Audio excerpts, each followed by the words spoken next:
감사합니다. 오늘은 은혜 받은 자에게서 은혜 베푸는 자로라는 제목으로 말씀 나눕니다. 미국에 가보면 동네에 토요일마다 가라지 세일이라는 걸 해요. 저도 유학생활할 때 그 가라지 세일에 가서 재밌는 물건들을 많이 샀던 기억이 납니다. 사람들은 평소에 쓰지 않는 물건들을 이렇게 주차장 앞에 물건을 내놓고 아주 싼 가격에 팔아요. 어떤 사람이 가라지 세일하는 곳에 갔어요. 그래서 물건을 쭉 구경하다가 어떤 상자가 있어서 그 상자를 열어보니까 이 가라지 세일을 한 분은 손녀인데 이 할아버지 할머니가 돌아가셔서 그 물건들을 보관하다가 더 이상 가지지 못해서 이제 가라지 세일에 내놓은 거예요. 그래서 그 할아버지의 평소의 자랑거리, 상장, 상품, 상패, 트로피 이런 게 있어요. 한 박스예요.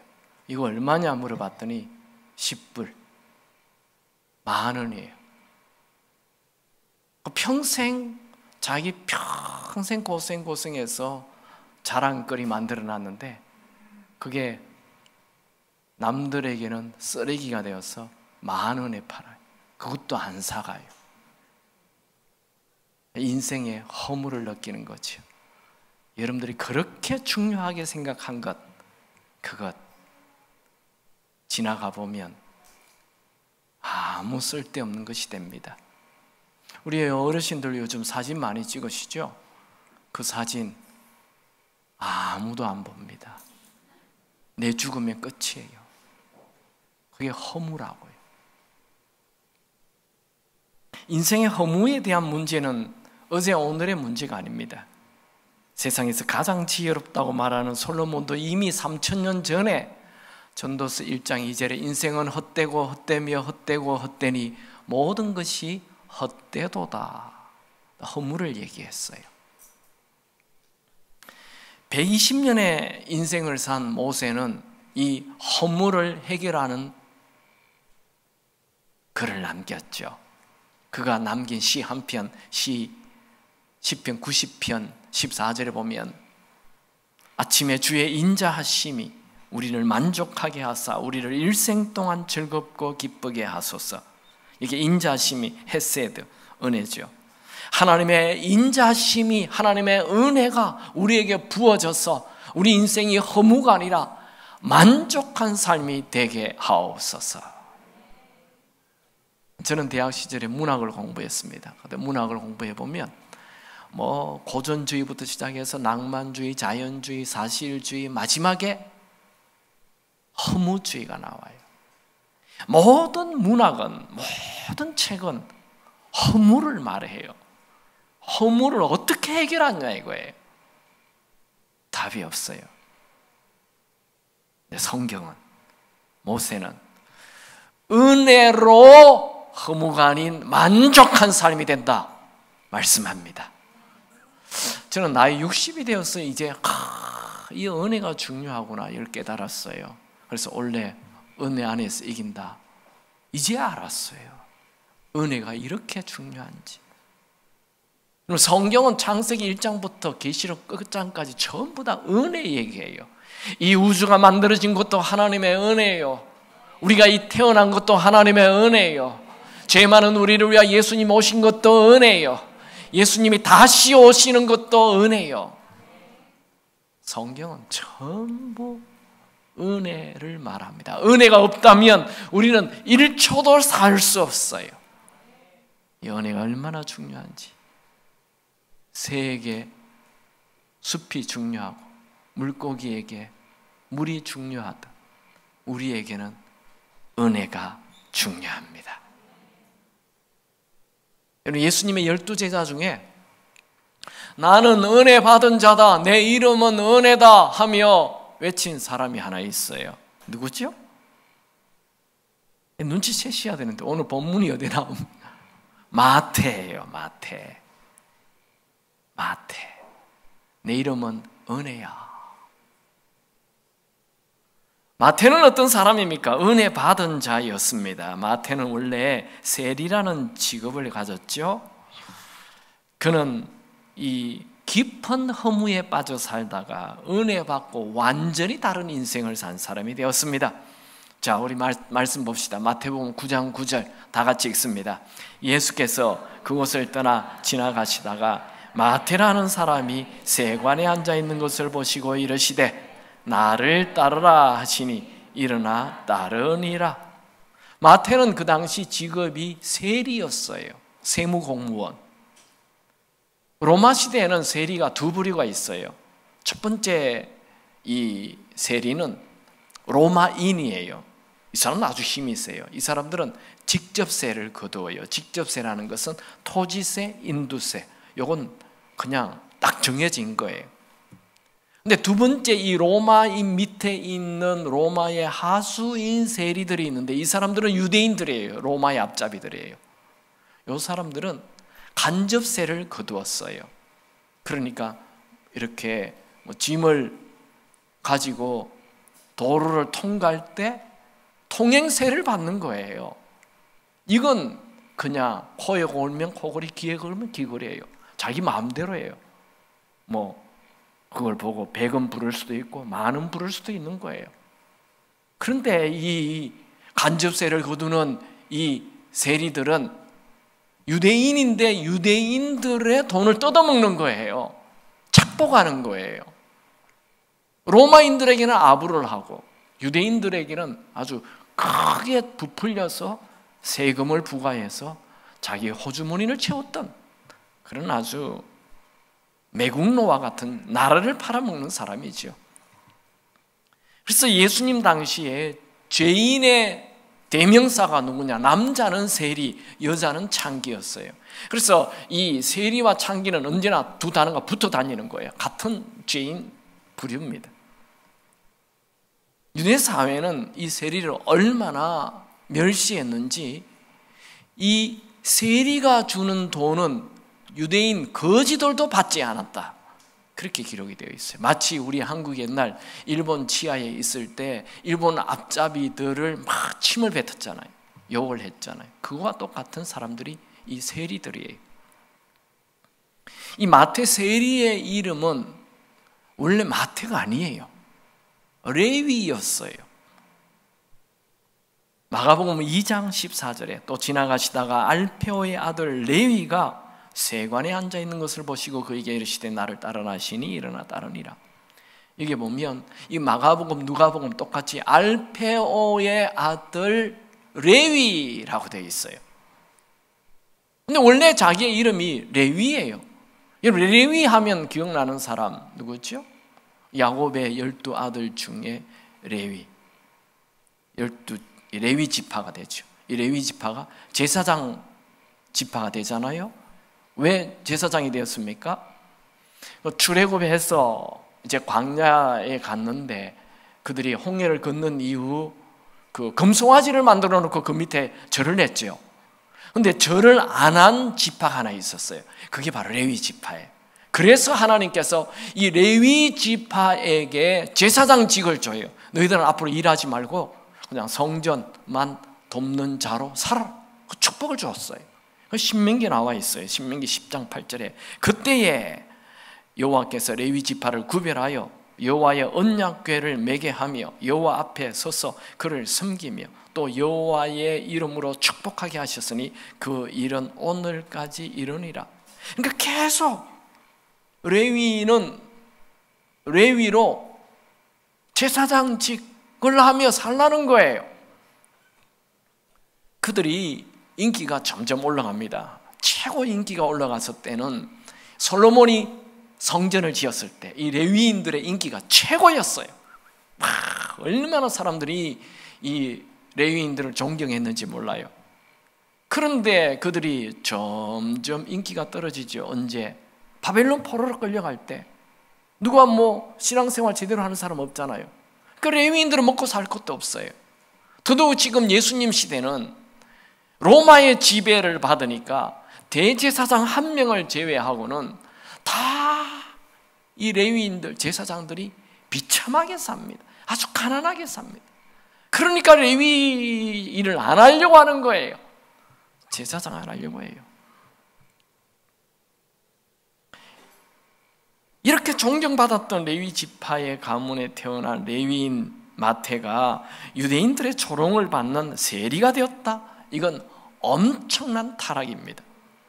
마치 목사님 아들이 이 술집을 운영하는 것 비슷한 거죠. 아주 그냥 타락한 거예요. 그가 왜 이렇게 타락했을까요? 그는 지금 어느 동네의 세리입니까? 가버나움의 세리예요. 가버나움은 어디에 있습니까? 갈릴리 바다 북동쪽에 있어요. 동북쪽에 있어요. 이 가버나움은 베드로와 안드레의 집이 있는 곳이기도 하죠. 가버나움은 예수님이 사역을 가장 많이 했던 곳입니다. 가버나움에서 그 중풍병자의 병을 고치고, 백부장의 종의 병을 고치고, 베드로의 장모의 병을 고치고, 귀신 들린 자들을 고치고, 각종 질병을 고친 곳입니다.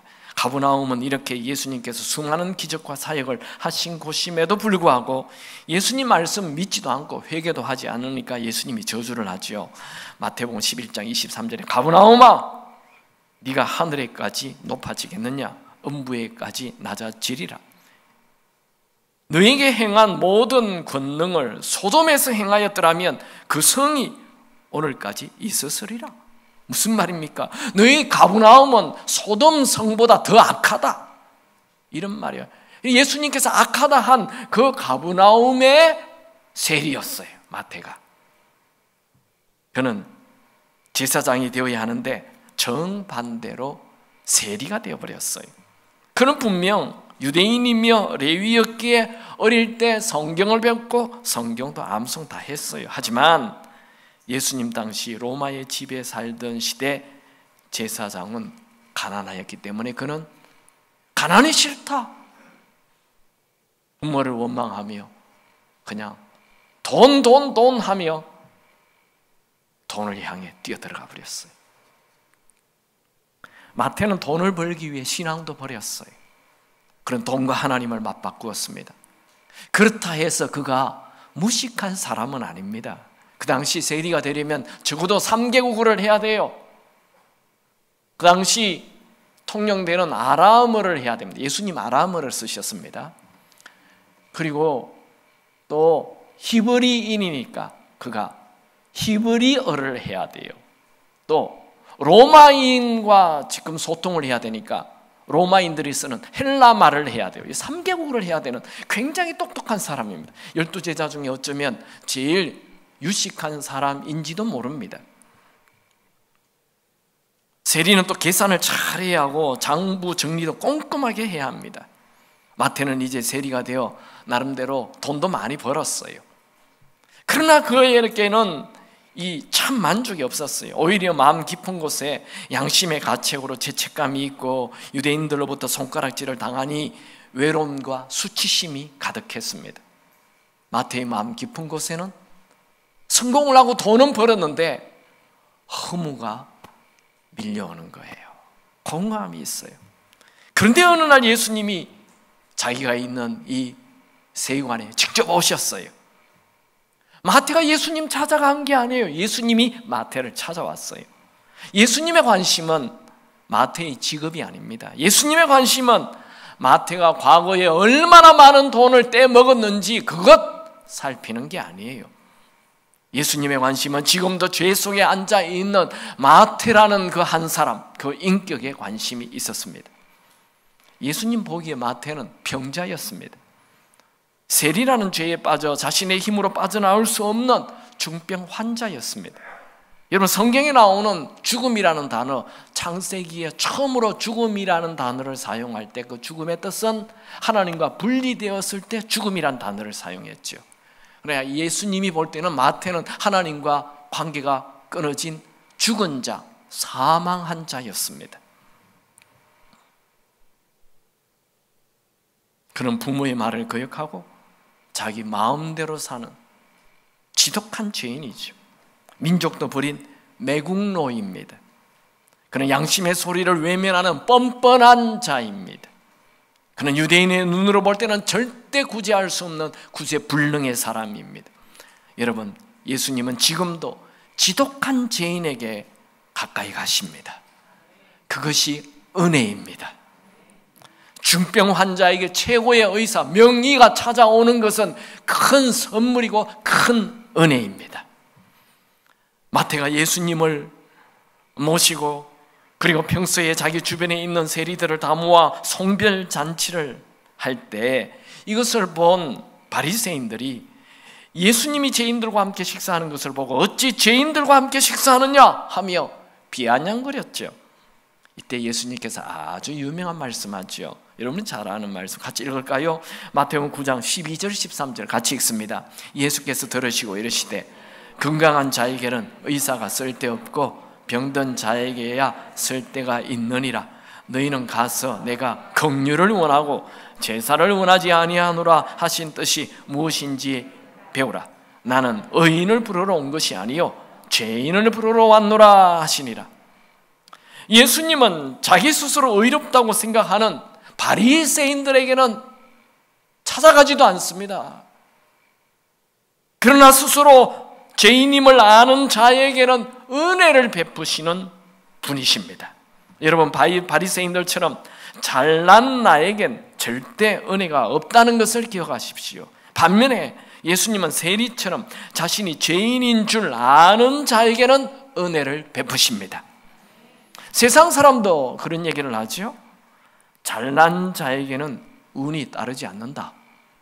여러분, 내 실력, 내 능력 자랑하며 교만하게 살지 않기 바랍니다. 죽는 날까지 언제나 하나님의 은혜를 구하는 겸손한 자 되시기 바랍니다.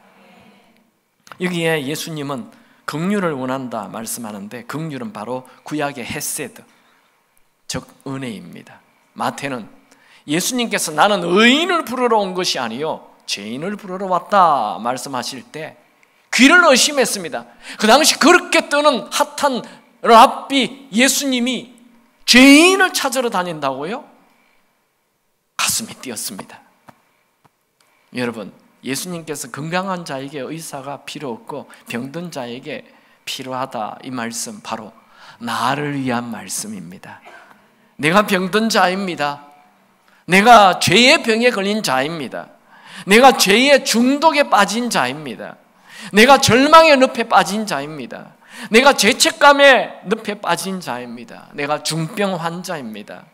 나에겐 나를 고쳐줄 명의 의사가 필요합니다. 내 스스로는 화냄과 분냄과 욕심과 탐욕과 음란과 두려움을 해결할 방법이 없습니다. 내 스스로는 공허와 허무와 절망을 이길 방법이 없습니다. 내가 바로 돈을 쫓으며 사는 세리 마태입니다. 내가 바로 거짓과 위선에 빠져 사는 세리 마태입니다. 내가 부모를 버리고 가족을 버리고 민족을 버리고 내 이기심만 생각하며 사는 마태입니다. 내 안에는 의로움이 하나도 없습니다. 그런데 예수님께서 나는 의인을 부르러 온 것이 아니라 죄인을 부르러 오셨다니 이게 정말 웬 은혜입니까? 마태복음 9장 13절 나는 의인을 부르러 온 것이 아니요 죄인을 부르러 왔노라. 여기 밑줄 착 그어놓으십시오. 얼마나 좋은 말씀입니까? 이거 딱 나를 위해 한 말이 아니에요. 이게 나를 위한 말씀인 것을 믿습니까? 그 사람이 겸손한 자예요. 나는 의인을 부르러 온 게 아니다. 죄인을 부르러 왔다. 마태는 12제자를 소개합니다. 이 성경에 12제자 이름이 쭉 나오는 게 마태복음, 마가복음, 누가복음, 사도행전 네 곳이 12제자 이름이 쭉 기록이 돼요. 그런데 이 마가복음, 누가복음, 사도행전에는 마태라는 이름을 쓸 때 세리마태라고 말하지 않아요. 그냥 마태라고 얘기하는데 마태복음에는 자기가 썼잖아요. 근데 자기가 썼는데 마태의 이름을 기록할 때 세리마태라고 마태복음 10장 2절에 기록하고 있어요. 그건 자기가 자기를 고발하는 거예요. 그건 자기가 나는 이렇게 세리 못된 놈, 나쁜 놈인데 내가 마태, 은혜 받은 자. 마태의 뜻은 하나님의 선물, 하나님의 은혜라는 뜻입니다. 영어로는 grace. 나는 마태입니다. 그런데 세리 마태입니다. 이렇게 그냥 마태가 아니라 세리 마태. 이 마태라는 걸 부각시키는 거예요. 나는 세리로 당연한 죄인인데 하나님의 은혜 받은 마태다.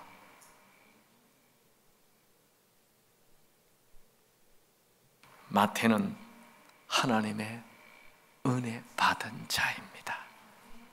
두 번째, 마태는 어떤 사람입니까? 은혜를 나누는 자가 되었습니다. 그는 예수님을 만남으로 제자가 됐죠. 다시 한 번 더 마태복음 9장 9절 같이 읽읍시다.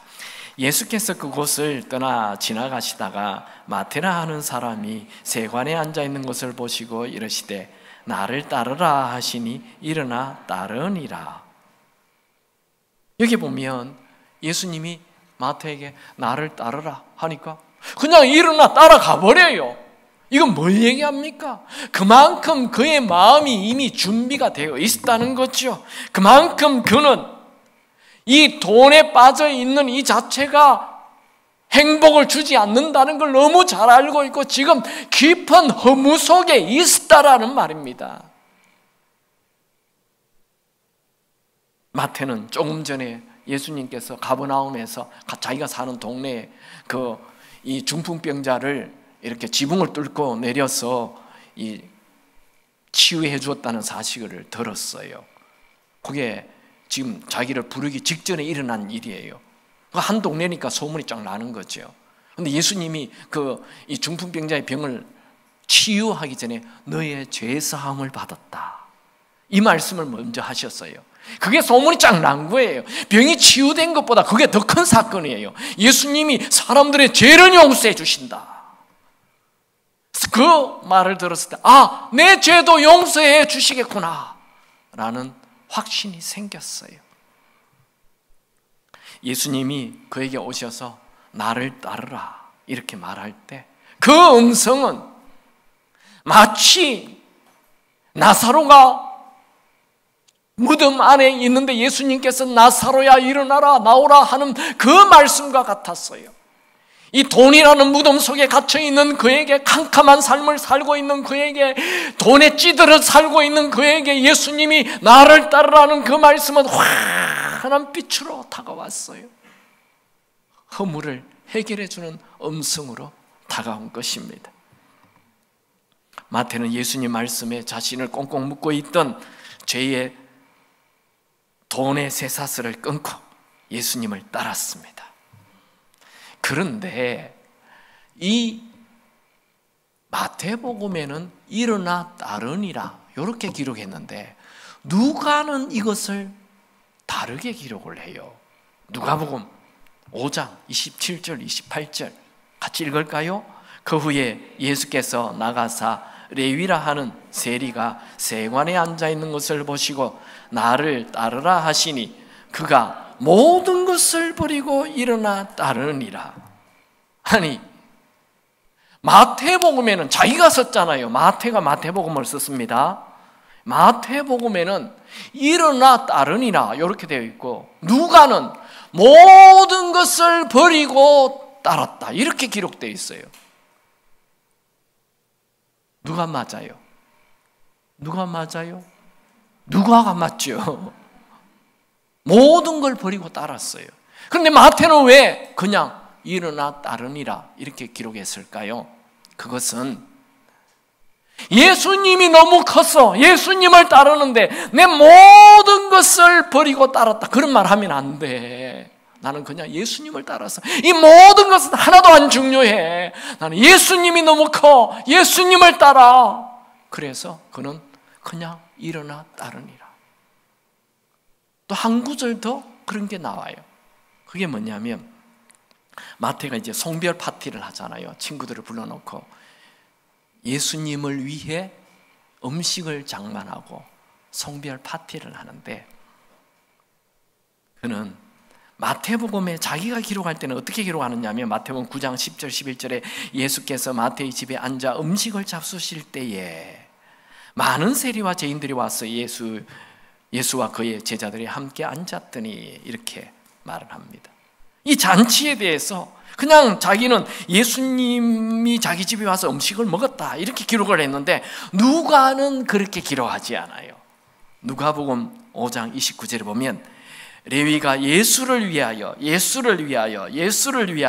자기 집에서 큰 잔치를 하니, 아니 마태는 큰 잔치라는 표현을 하지 않아요. 그냥 예수님에게 음식 대접을 했다 이렇게 기록을 하는데, 누가는 큰 잔치를, 우리말로 하면 그냥 상다리가 부러지도록 예수님 대접을 했다는 거예요.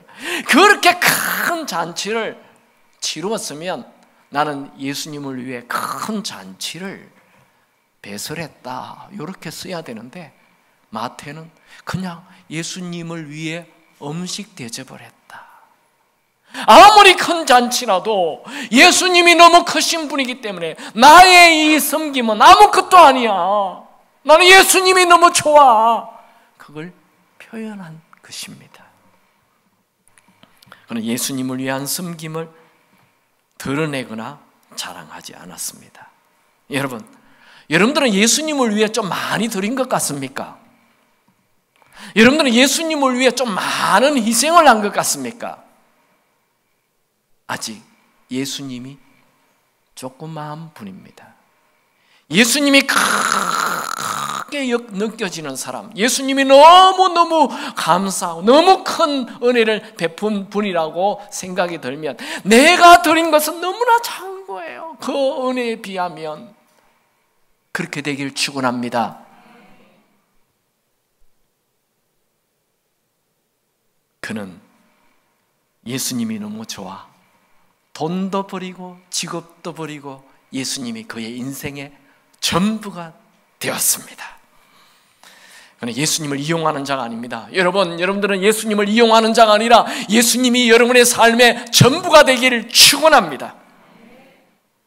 마태는 예수님의 제자가 되는 것 주저하지 않았습니다. 예수님 한 1년 후에 오시지요, 그렇게 말하지 않아요.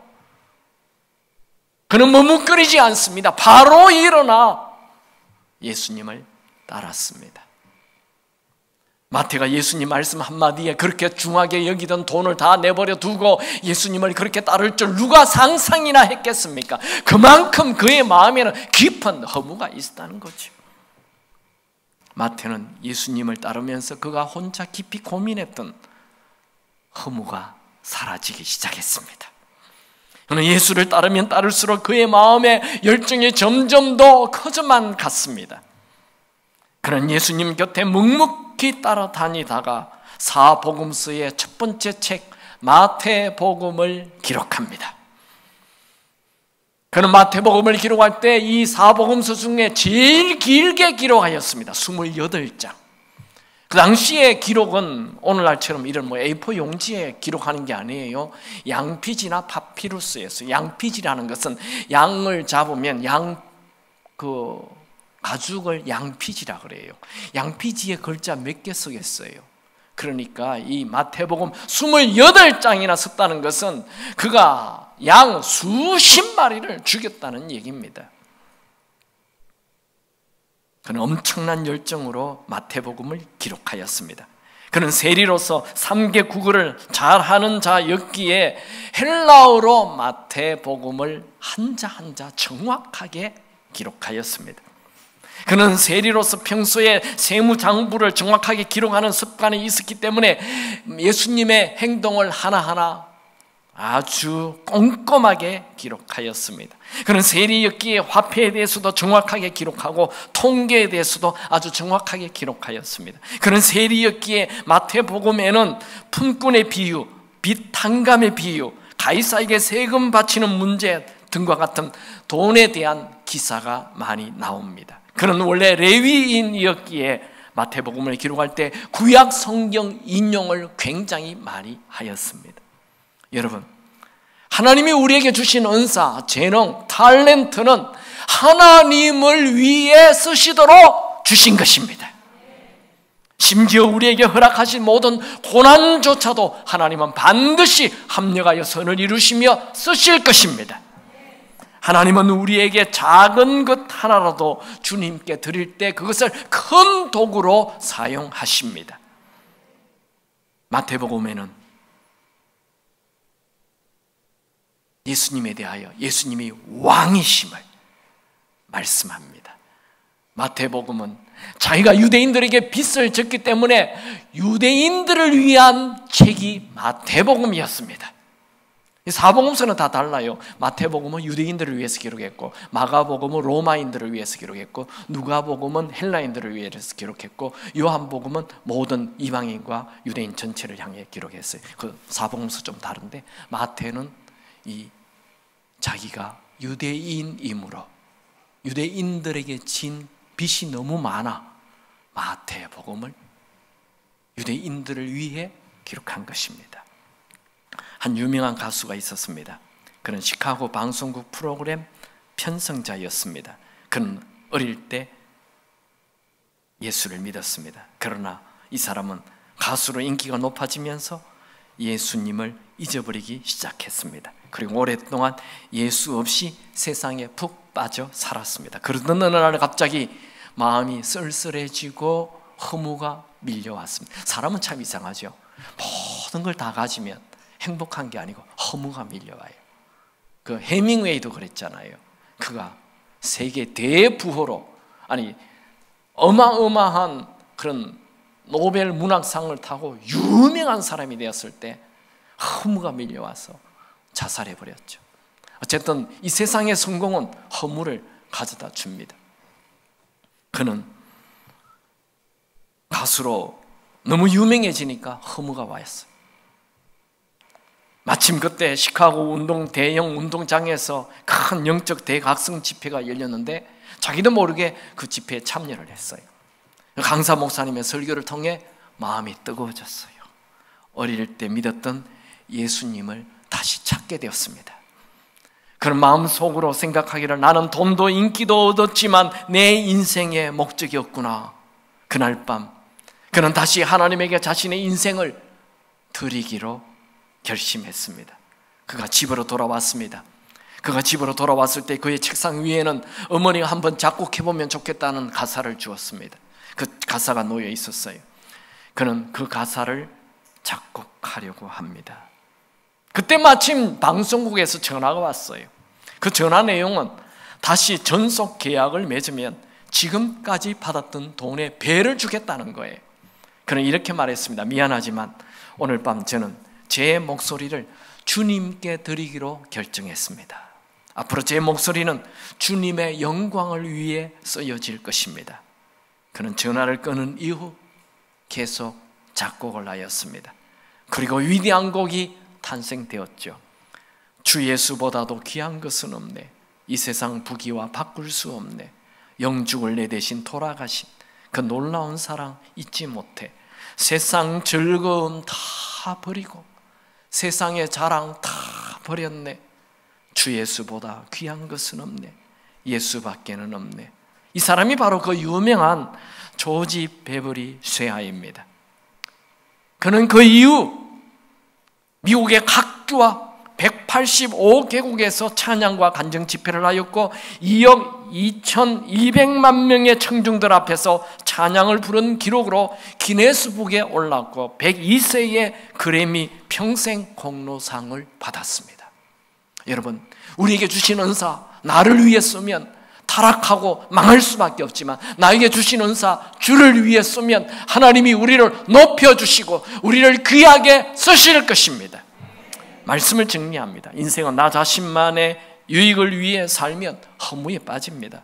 허무에서 빠져나올 수 있는 강력한 도구는 비전이 아닙니다. 성공이 아닙니다. 바로 은혜입니다.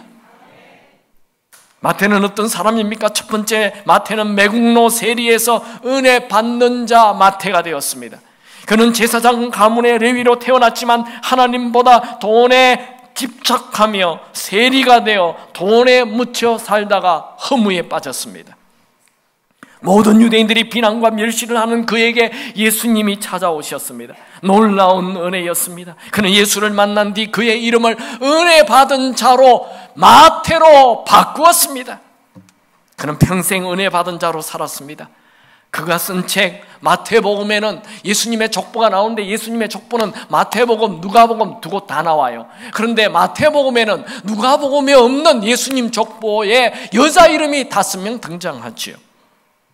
그 5명은 마리아를 제외하고 모두 다 부도덕한 자들이죠. 다말은 시아버지와 부적절한 관계, 라합은 여리고성의 기생, 바세바는 다윗과 부적절한 관계, 룻은 모압 땅 이방 여자, 모두 하나님의 은혜로 예수님 족보에 올라간 자들입니다. 마태는 예수님 족보에 올라갈 수 없는 여자들의 이름을 올리면서 죄인들에게 은혜를 베푸시는 하나님을 강조하고 있습니다. 왜냐하면 자신도 용서받을 수 없는 죄인이었는데 큰 은혜 받은 자였기 때문입니다.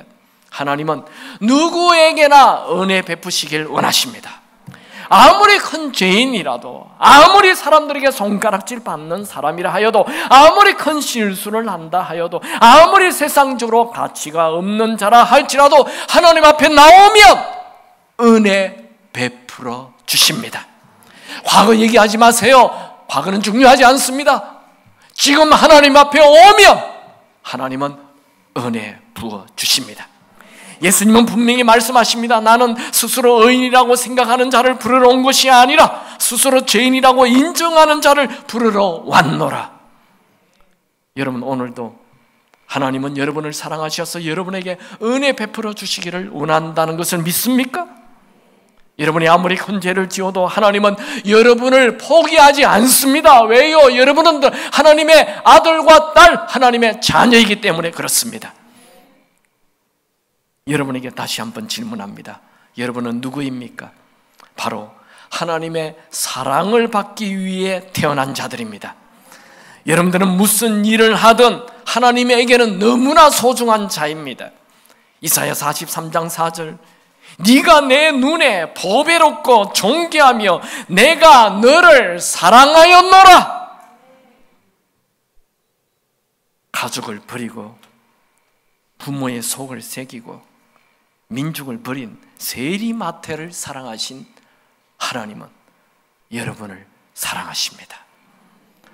돈 속에 파묻혀 사는 세리를 찾아가서 은혜를 베푸신 하나님은 오늘 여러분을 찾아가셔서 여러분들에게 은혜 베푸시기를 원하십니다.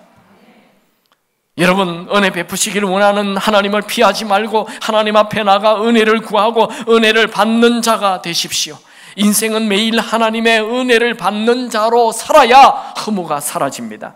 모세는 아침에 주의 은혜로 만족하게 하사 일생 동안 즐겁고 기쁘게 하소서 하며 기도하였습니다. 우리도 아침에 눈 뜨자마자 하나님 오늘 은혜를 부어 주옵소서 하며 은혜 구하며 살아야 합니다. 우리가 하나님의 은혜에 잠기게 되면 이 세상이 다르게 보입니다. 모든 게 은혜예요. 그러면 감사가 나옵니다. 하나님이 내게 베푸시는 은혜의 눈을 뜨면 인생은 허무가 아니라 만족이 됩니다. 두 번째로, 마태는 은혜 나누는 자로 살았습니다. 마태는 예수님을 만나자 그의 삶에 기쁨이 넘쳤습니다. 마태는 돈만 벌며 죄책감에 빠져 살던 그가 예수님을 만나자 잔치의 인생이 시작되었습니다. 예수를 믿는 자의 표징은 기쁨입니다. C.S. 루이스는 이런 말을 했죠. 그리스도인들의 삶은 잔치와 함께 시작된다. 맞습니다. 죄인인 우리가 예수님을 주인으로 모시면 잔치가 시작됩니다. 여러분, 사람은 나 자신의 이익을 위해 살면 결국 허무한 인생이 되죠. 그러나 예수를 위해 살면 잔치의 인생이 됩니다. 마태는 하나님께서 그에게 주신 은사를 돈만 버는 데 사용하다가 이제는 성경을 기록하는 데 사용하였죠. 여러분, 하나님께서 우리에게 은사를 주실 때 하나님의 계획이 다 있습니다. 여러분 자신만을 위하여, 이 세상만을 위하여 여러분의 은사를 쓰다가 결국 허무한 인생으로 마치지 말고 여러분이 인생에 주신 하나님의 은사를 하나님을 위해, 주를 위해 사용하여서 천국의 상급이 되는 여러분이 되길 축원합니다. 인생은 주를 위해 살수록 가치 있는 삶이 됩니다. 물 한 컵이라도 주를 위해 사용한다면 다 상급이 될 것입니다. 여러분, 인생은 아침에 피었다 지는 풀처럼 덧없이 지나갑니다. 나를 바라보고 허무하다 말하지 말고 주를 위해 살아 가치 있는 인생이 되길 축원합니다. 여러분, 매일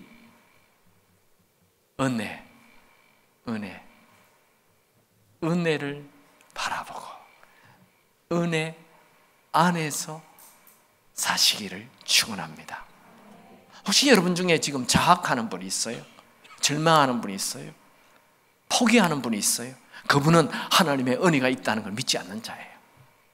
혹시 여러분 중에 남 탓하고 원망하고 불평하는 분이 있어요? 그것도 교만입니다. 그저 겸손히 은혜를 구하며 은혜 속에 잠겨 사는 축복된 삶이 되기를 축원합니다. 찬양합시다.